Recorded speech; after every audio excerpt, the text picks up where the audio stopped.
Bonsoir à tous, merci d'être sur RTI 1. L'Assemblée générale constitutive du RHDP Parti unifié se tient ce lundi 16 juillet.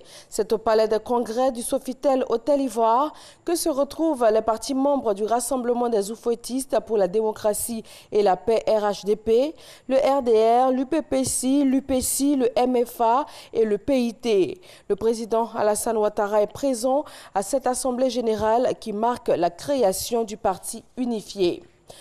Et pour en savoir plus, nous allons joindre Gabriel Zani qui est en ce moment au palais des congrès du Sofitel Hôtel Ivoire. Bonsoir Gabriel Zani. Est-ce qu'on peut déjà avoir une idée de ce qui se passe sur place en ce moment et l'ambiance sur place? Gandia Camara, la secrétaire générale du Rassemblement des Républicains, le RDR, avait affirmé que du moment où toutes les formations politiques membres de la coalition des oufouettistes ont endossé l'accord politique du RHDP, il n'y aurait plus d'obstacles, il n'y aurait plus de frein à la formation du parti unifié RHDP. Alors d'un moment à l'autre, le groupement des oufouettistes va franchir un pas essentiel par la mise en place des organes constitutifs du parti unifié ici à l'Hôtel Ivoire. Alors toutes les formations politiques du MFA, du PDCI, du RDR, mesdames et messieurs, sont représentés ici pour concrétiser ce vœu cher qui permettra aux oufouettistes de former plus qu'un seul parti devant des centaines de militants. Merci Gabriel Zani, nous y reviendrons bien sûr dans le journal de 20 h. Une autre rencontre qui s'est ouverte ce lundi 16 juillet à Abidjan, la première réunion du comité de pilotage chargé de la relecture et de la mise à jour du manuel de vérification à l'usage des cours des comptes de l'UEMOA. C'est le début d'un processus et il devrait aboutir sur l'harmonisation des procédures et aussi des normes de contrôle en vigueur dans les juridictions financières de l'espace communautaire ouest africain. Jean-Luc Bangbo. Le projet confié à ce comité de pilotage est d'arriver à harmoniser toutes les procédures de contrôle et de fixer des normes communes de contrôle à l'usage des cours des comptes de l'espace UEMOA, l'Union économique et monétaire ouest-africaine. Après évaluation de notre environnement, nous avions constaté d'une part une diversité dans les procédures de contrôle d'une juridiction financière nationale à une autre. Nous avions aussi constaté l'inexistence de manuels de référence de contrôle au niveau de certaines cours des comptes de l'UEMOA. L'objectif est d'améliorer l'efficacité de l'action publique pour le bénéfice des citoyens, des usagers et des contribuables, mais également d'instaurer une véritable transparence dans la gestion publique. Le contrôle est normé. Et une norme, pour qu'elle soit acceptée, il faut que plus ou moins tout le monde participe à l'élaboration de la norme. C'est pour ça que tous les pays de l'UEMOA sont réunis ici. Ensemble, nous allons revisiter nos guides actuels qui datent de 2005.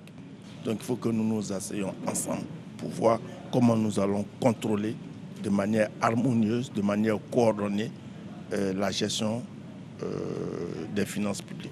La Cour des comptes est une juridiction qui est chargée notamment de juger la régularité des comptes établis par les comptables publics dans les différents services de l'État, de contrôler le bon emploi et la bonne gestion des fonds publics, de certifier la régularité, la sincérité et la fidélité des comptes de l'État. Les structures de régulation du secteur des télécommunications en Afrique de l'Ouest sont elles aussi réunies à Abidjan. Elles travaillent sur comment offrir de meilleurs services aux usagers, notamment une meilleure qualité d'écoute, une bonne connexion Internet et autres services. Il s'agit essentiellement pour ces professionnels des télécommunications de s'approprier les normes internationales en vigueur en la matière. Au Burkina Faso, c'est la reprise ce lundi de l'interrogatoire des accusés du coup d'État de septembre 2015. 2 semaines après l'entame du fond du dossier, le tribunal cherche toujours à établir la chronologie des faits et à situer les responsabilités de tous les acteurs du coup d'État manqué contre la transition qui avait fait 14 morts. Rencontre des présidents américains et russes à Helsinki ce lundi 16 juillet.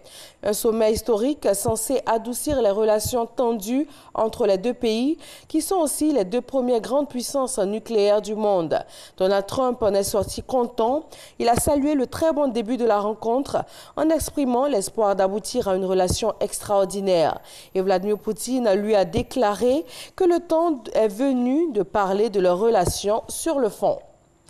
Les joueurs de l'équipe de France, vainqueurs de la Coupe du monde de football 2018, sont arrivés à Paris il y a tout juste quelques heures. Une foule immense s'est massée depuis l'aéroport jusqu'aux Champs-Élysées, où l'équipe les a salués depuis le toit de l'autobus, avec en prime un défilé aérien en couleur de la patrouille de France. Ensuite, rencontre avec Emmanuel Macron pour les joueurs. 3000 personnes ont été conviées dans les jardins de l'Élysée pour une réception en l'honneur de l'équipe de France. Les Bleus vont ensuite recevoir la Légion d'honneur. Voilà, merci de votre attention. Retrouvez tout de suite l'information de nos régions et rendez-vous pour le journal de 20 h, toujours sur RTI 1.